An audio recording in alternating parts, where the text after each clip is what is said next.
Hey guys, it's me, Karen, and it is Monday, January 9th, 2017, and I was just thinking of different things that I could talk about. I feel weird when I'm just videotaping myself going throughout my day. Again, I still haven't figured out that whole editing thing, so I was really stressed out trying to go to sleep last night, and it dawned on me, mommy talks. Those would be really cool. It's something that I do know about. I am a mom, and I don't know about anybody else, but I know that being a working mom, even being a stay-at-home mom, I don't even know where to begin with that. That would drive me nuts. But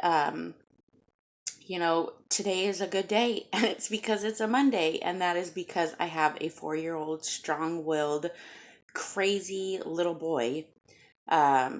While Mondays are not ever really the greatest, let me tell you, this morning I was extremely, extremely excited to be dropping him off at daycare and going to work. He's been just so crazy over the last couple of weeks, and this last weekend it was absolutely horrible. And so, what I want to talk about today was just kind of about that crazy cycle that 4-year-old little boys go through. I recently heard from a lady that works at his school. She said at this age they have testosterone spikes and it's totally normal and all of this. And I was just like, wow, I never knew that. I mean, I don't look into stuff like that ever, but she goes to all kinds of trainings, has for years, continues to always keep updated. And so I pretty much value what she tells me.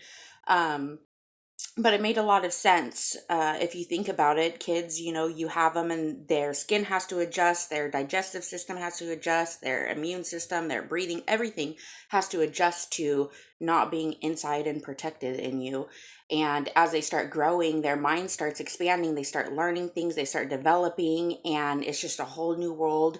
Um, I think about sometimes when I was little and I would all of a sudden realize what something meant, or all of a sudden figure out that these letters together made this word and how exciting it was for me. But that was also opening up a whole new world for me.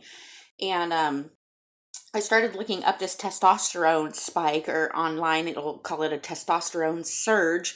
And there is conflict and, everybody's opinion. And I'm not a doctor, I'm not a scientist. Some of the things that people have said why it can't be that is because it makes sense for teenagers because their body changes and all this, and that's not happening in a 4-year-old. Everybody's opinion is there, so I'm not trying to say somebody else is wrong, but for me, when I think about it, and I don't know everything, but when I think about it, I think it makes perfect sense that it would be, a hormonal thing, because they are changing and their bodies are changing and their minds are changing and they are learning more and they're growing into these little people, and that can be overwhelming. Right now, Brandon is just freaking out, refuses to follow direction, is pushing the bar to the point where I just want to strangle him. Now, I'm not going to strangle him. I don't believe in spanking. To each is their own. Really, I have friends that spank their kids. It's whatever. Every once in a while, me and Brandon will spank him because we just absolutely don't even know what else to do. I think there are guidelines that should be followed if you're going to be spanking, but I mean, again, that's everybody has their own reasons and beliefs behind their discipline to their child. I don't believe in spanking for the reason that I am spanking you to discipline you for doing something wrong. Yet it's like you're yelling at your kid, don't hit, I'm going to spank you for hitting. You're hitting to correct their behavior of hitting. You're hitting to correct some other bad behavior. Like, it just doesn't really make sense to me. And I know that I can tend to get extremely angry and my temper can take over. And I know that I would never seriously harm my child, but I also know that I don't want to cross that line of, being really angry and disciplining him that way. So one thing that I've learned, I kind of made myself little notes, otherwise I get off everywhere. One thing that I know is that at this age for him, his rebelliousness has really kicked in. He's really strong-willed, which to me, the attributes of a strong-willed child, I thought were just really for any child. But excuse me, it's not. Some kids are a little more easygoing. Other kids really want to push that bar and really need a sense of them being a person in this world, in the little world that they know of. And the new awareness, I spoke of that. And all this stuff is their personalities. Brandon's just the most funniest little guy ever. As I do more tapings of him and his toys, or whatever it is that I'm posting, you guys will see he's just the most cutest, sweetest, amazing little guy ever. But he's also the most horrible to deal with when he's going through his moods. And he doesn't have a filter, and he doesn't understand, like, okay, that, like, you really got to stop right now. So it makes it hard. But the few things that I've learned is consistency. I had a really hard time with him for a long time, and the school kept telling me about being consistent. I was like, what are you talking about? I am consistent. But when I finally just couldn't even take his craziness anymore at that point, what he was developing in, I really sat and looked at it, and I was not being consistent because I was tired. I work. I get home. I have to make dinner. I have to deal with him. I've got to try to be somewhat of a wife to interact with my husband. I am just too tired. If he wants to eat a bag of chips at 8:30 at night, right before he goes to bed, go ahead, because I don't want to hear you scream. I don't want to deal with having to, like, put my foot down and stick to it. So another talk that I will talk about later in another video is dentists and weight, but those things started to come into play. His weight being an issue for getting his teeth fixed because of all the stuff that I've let him eat and not kept my foot down and being consistent. But so finally I decided, I don't care how tired I am. I would rather struggle now than wait until he's 12, 13, and there's nothing I can do. Nothing at all. I have not created any foundation for him. I haven't helped him with any kind of structure of the person he should be or how he should be in life, and we're just all screwed. So I decided at all costs, no matter what, I am the parent. I think these days that gets lost. We are the parent. I find myself arguing with him sometimes over the littlest thing, and I have become on his level, fighting with him. And I stop and I'm like, what am I doing right now? I'm the parent. I'm the adult. Why am I acting like a 4-year-old? So consistency. I started being consistent on bedtime. It really helps if you have a significant other who is on board with that.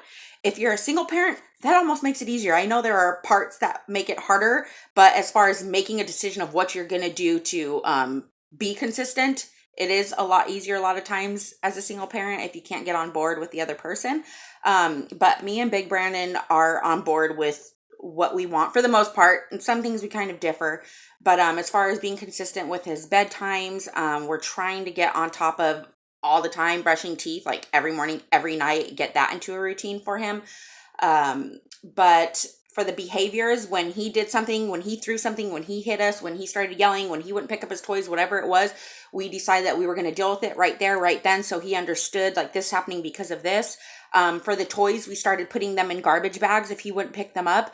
Unfortunately, he got to a point where his toys would be everywhere. We'd tell him we would throw them away, and he would just look at us in the face and say, yeah, I want you to throw them away. All because he just didn't want to pick them up.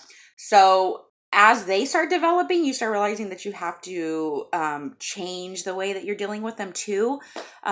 You're growing just like they're growing in this whole entire journey.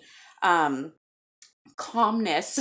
Calmness is extremely hard sometimes. But the other thing that I notice is the more that I butt heads with him, the harder it is to get the situation under control. It just continues to escalate.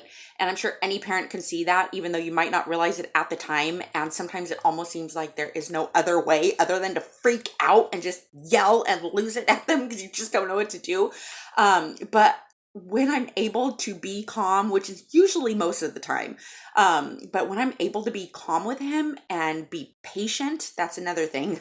They are only 4, they are learning, and sometimes it really feels like they're pushing buttons, and sometimes they are, but sometimes, like, they don't know how to regulate themselves. They don't know how to come back from something. They don't know how to just, like, okay, let's take a deep breath. It's okay to take a deep breath. Let's relax for a minute.